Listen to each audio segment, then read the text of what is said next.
Hi everybody, it's me, Dr. Klingman again.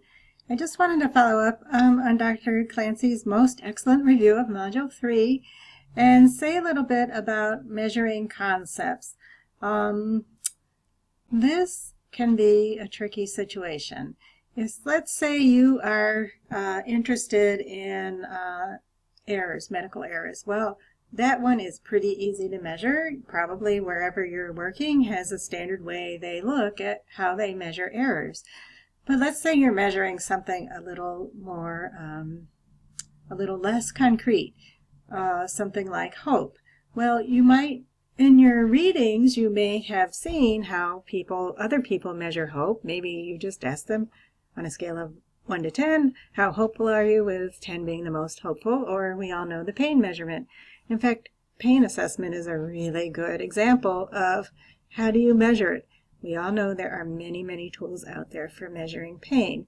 So where can you find instruments or validated questionnaires or ways of measuring your concept of interest if you don't have one readily in hand? Well, I put a little summary here in this folder called Concept Measurement, which is inside Module 3. First of all, let me say that resist the temptation to develop your own questionnaire.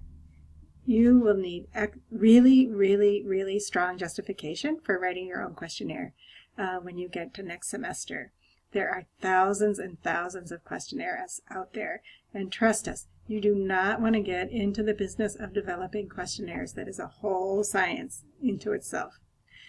You could do 3 or 4 dissertations on that, and you just don't want to go there.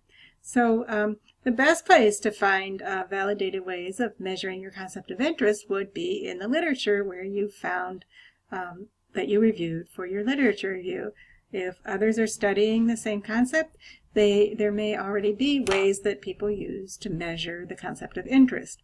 Look in there. Even if they don't show the instrument, it may be referenced in their citation list. I gave some examples here. These are just some examples. There are many, many, many others out there.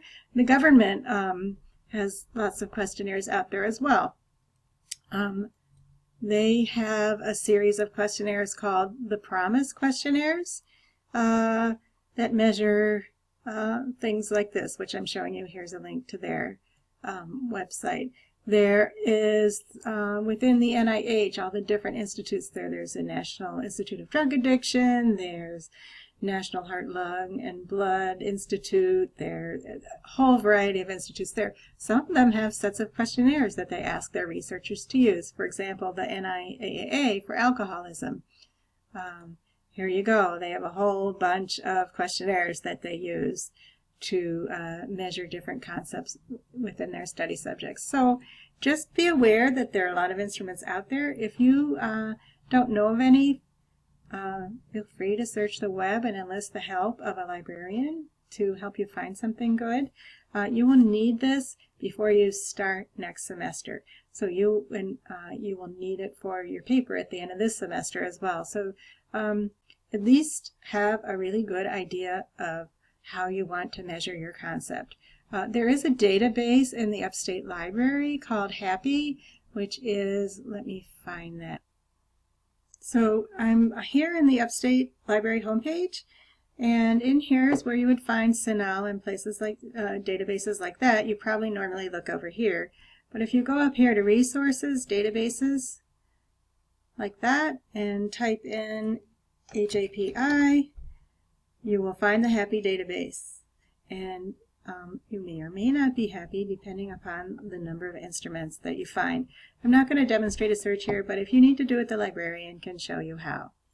So that's the summary I wanted to present on how to find instruments to use. You should also understand the concepts of reliability and validity of measurement instruments. I know we asked you to review that in the break before the fall started.